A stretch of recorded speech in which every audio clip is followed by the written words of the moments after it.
কি তোমার চাকরি চলে গেছে? হ্যাঁ প্রিয়া, তার মানে তুমিও খুঁজতে চাকরি পেয়েছো? আসলে প্রিয়া আমি চুপ। তোমাদের মতো অযোগ্য ছেলেদের জন্য কত যোগ্য ছেলেরা চাকরি পায় না। তোমরা ঘুষ দিয়ে চাকরি পেয়ে নিজেদের কি মনে করো? বীরত্ব মনে করো নিজেদের? কত গরিব বাবার ট্যালেন্টেড ছেলে মেয়েগুলো চাকরি পাচ্ছে না, তোমরা ঘুষ দিয়ে সব সিটগুলো আগে থাকতেই বুক করে নিচ্ছ।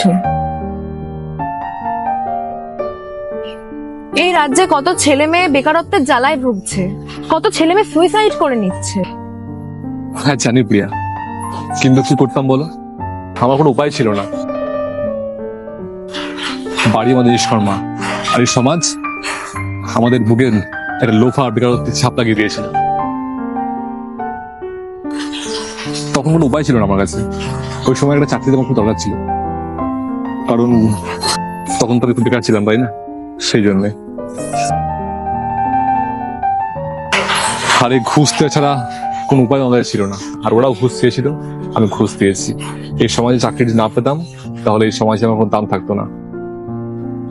জব না পেলে এই সমাজে কোনো দাম নেই আমাদের। একটা ছেলের কাছে একটা চাকরি সব। চাকরি না পেলে এই সমাজ আমাদের দাম দেবে না, কোনো মেয়ে আমাদেরকে বিয়ে করবে না। তাহলে এখন এখন কি হবে?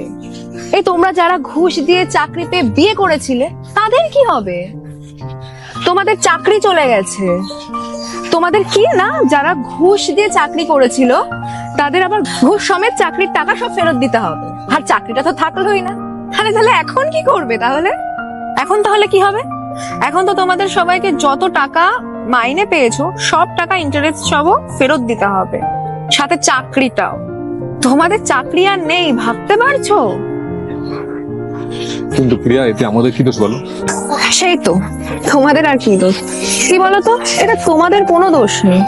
সব দোষ এই গভর্নমেন্টের, সব দোষ এই সিস্টেমে। মানে তোমাদের কোনো দোষ নেই। যারা ঘুষ নিয়ে চাকরি দিয়েছে, অযোগ্যদের চাকরি দিয়েছে, তাদের দোষ।